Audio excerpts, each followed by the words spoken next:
Our last request comes from Benimation. He's asked that I cover Snoopy Come Home, the second Peanuts movie.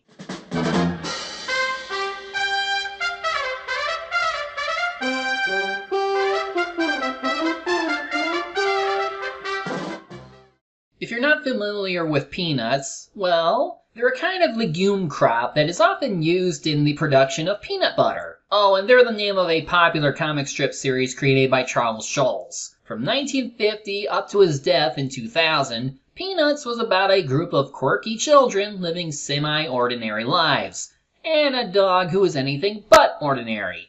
Snoopy, as he's called, is a beagle who behaves like a normal dog, but at other times he's fully anthropomorphic and has his own little adventures and personas. This contributed to his marketability and the popularity of the comic series as a whole. Said comics received many adaptations over the years, mostly as TV specials, some TV series, and of course a few movies. Many of the older ones were produced by Bill Melendez, written by Schulz himself, and scored by American jazz pianist Vince Guaraldi. This 1972 movie, however, does not feature Vince as a composer. This time it got the Sherman Brothers. I feel like you all know what they worked on. So let's see if this Peanuts movie is just as fresh as it was back then. This is Snoopy Come Home.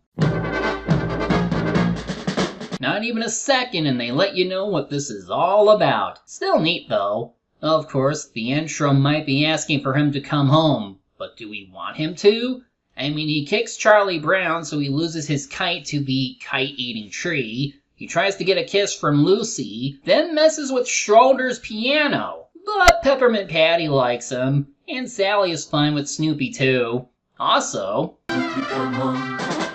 that's right, new animal character. Woodstock appeared in the comic strips since 1966, but this is his first animated appearance. And like Snoopy, any voice work for the animals comes from Bill Melendez himself. The kids have had different voice actors over the years, and according to Wikipedia anyway, the current cast consists of Chad Weber, Robin Cohn, Stephen Shea, David Carey, and more. The movie truly begins with Charlie and Linus on a beach, with Charlie tossing a rock into the water. Nice going, Charlie Brown.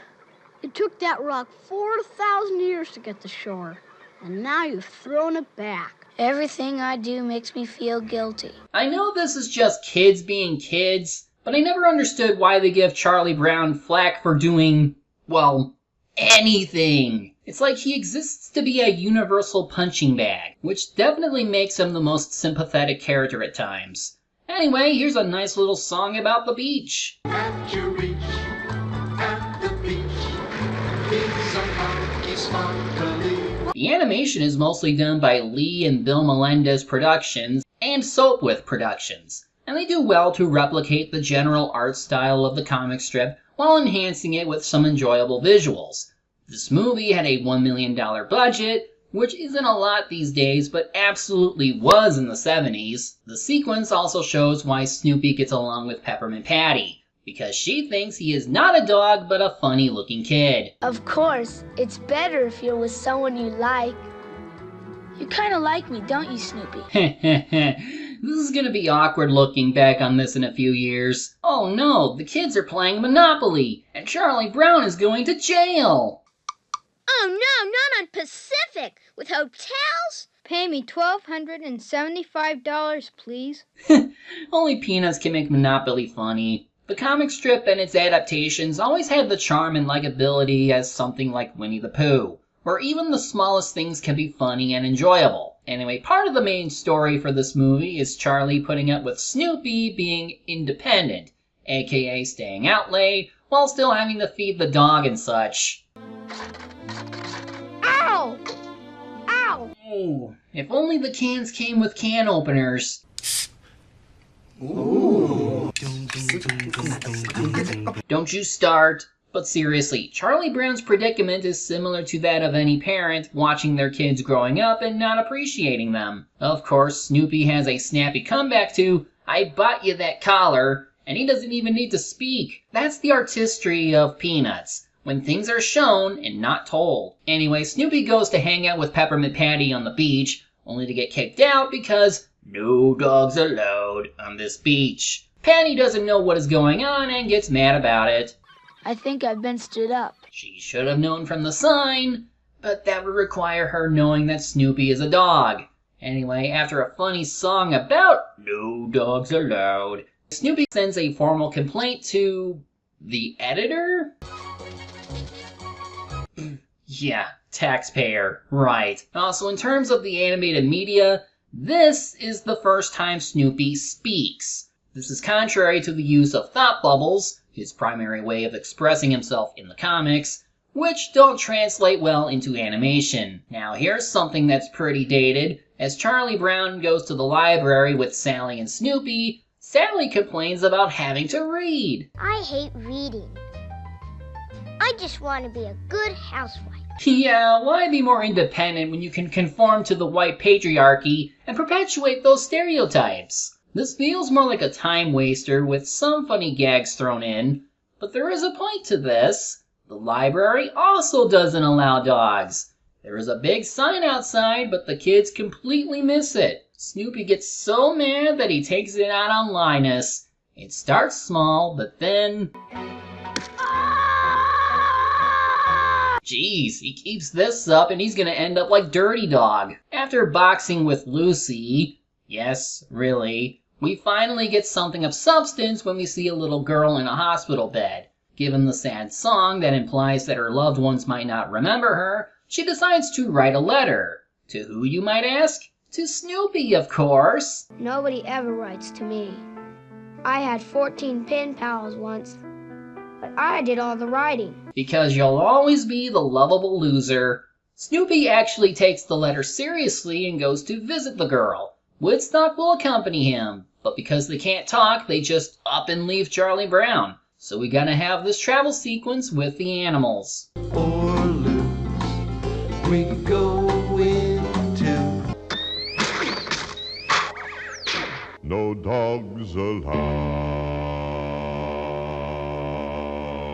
You know, service animals are a thing. Are they not allowed in this case? By the way, the singer for the No Dogs Allowed bits is Thurl Ravenscroft. Took me a while to realize that it's him. Later that day, we learn that the girl who wrote the letter was Lyla, and all it says is how she misses Snoopy and is lonely. Sounds like Charlie Brown's gonna do something. But for now, more of Snoopy and Woodstock's bogus journey. Clearly, no one will help them, so they have to help themselves and constantly fail at it. All the while, Charlie Brown wonders how things got so bad with Snoopy. What do other dog owners do?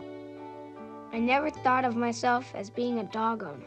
Snoopy was more like a friend. A friend who takes advantage of you, never says thank you, or does anything helpful. And this is assuming that the other comic strips or specials never happened. Moving on, Snoopy meets this little girl named Clara and... Hey, Ma! I found a stray dog. He has a collar. He is not a stray. At least this bit is a little more interesting than just traveling and dinking around. Most of this movie can just be a TV special if all the padding is cut out. Anyway, Clara takes Snoopy to the vet. She says it's for a checkup, but we all know what's really gonna happen. Who wants to get fixed? Eventually, Snoopy and Woodstock break out and get away. Over the Charlie Brown, he's down in the doldrums as usual. Maybe Linus can offer some encouragement. Happiness lies in our destiny, like a cloudless sky before the storms of tomorrow.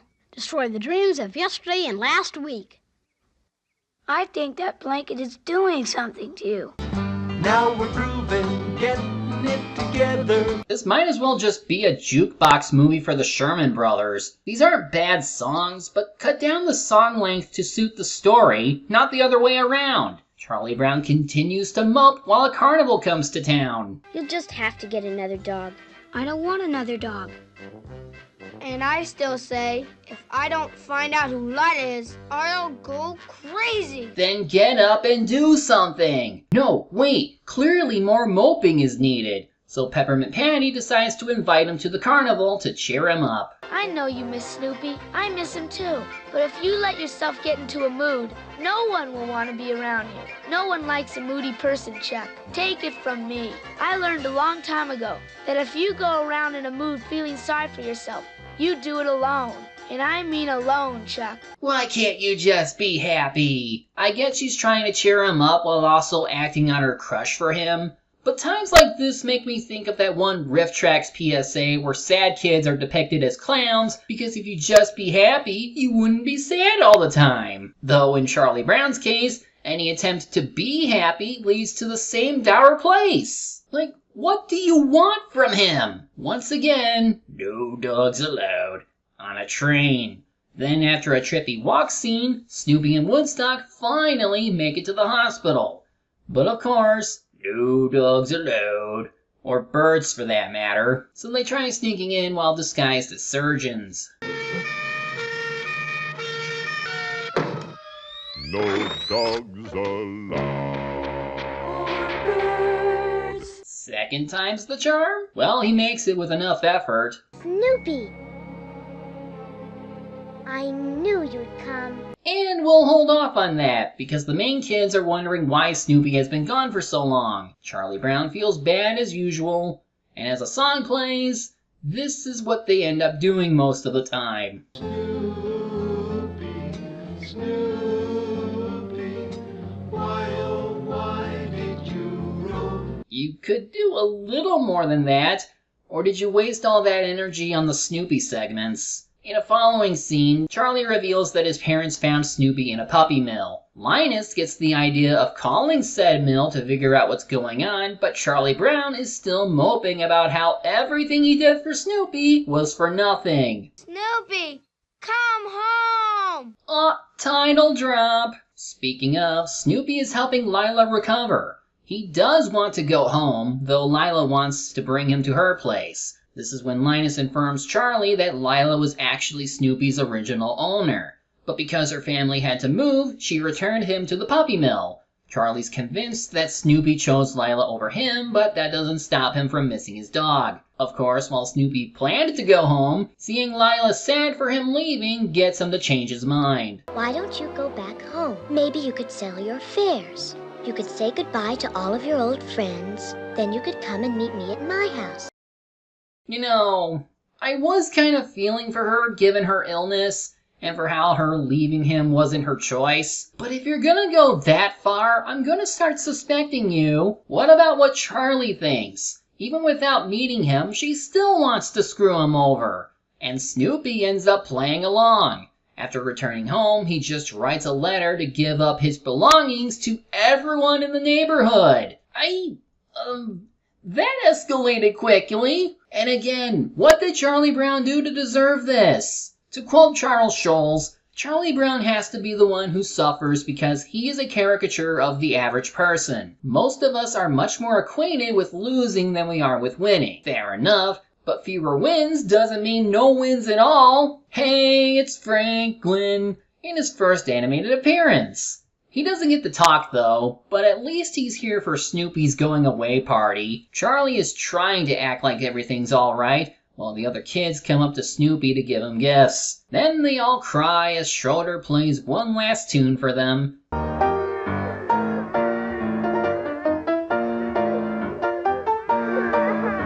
I'd say this is incredibly sad, but it comes rather late. There are 10 minutes left in the movie, and this song takes up about 3 of them. Scared all the happy hellos that you shared changed to goodbye.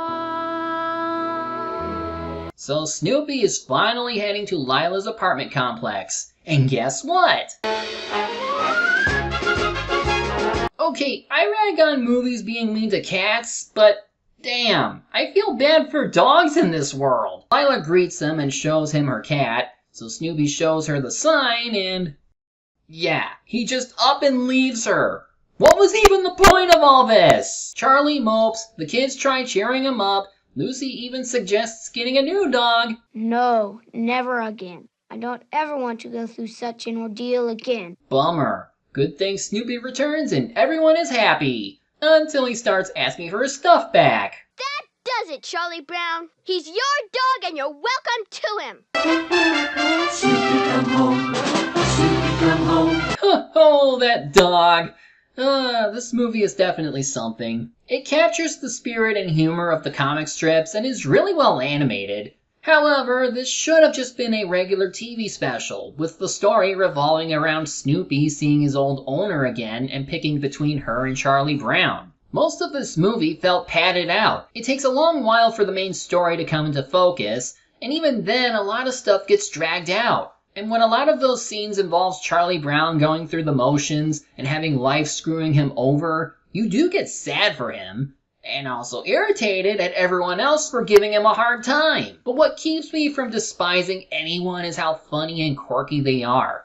Hell, at the end they also get some comeuppance as Charlie isn't alone in having bad things happen. Between that and the music and animation, this is still a worthwhile watch. Too bad this movie flopped, making back only a quarter of its $1 million budget. But Peanuts media beyond the comics never stopped coming, as TV specials and even 2 more movies would come out within this time period, on top of the 2015 movie by the now defunct Blue Sky Studios. Like with Charlie Brown, things do get better even when times get hard. The plot of this movie might have been mediocre while other bits feel dated, but in the end it was fun, and that's what matters. I'm the Media Hunter. Media is my prey, and reviewing them my way. Snoopy, come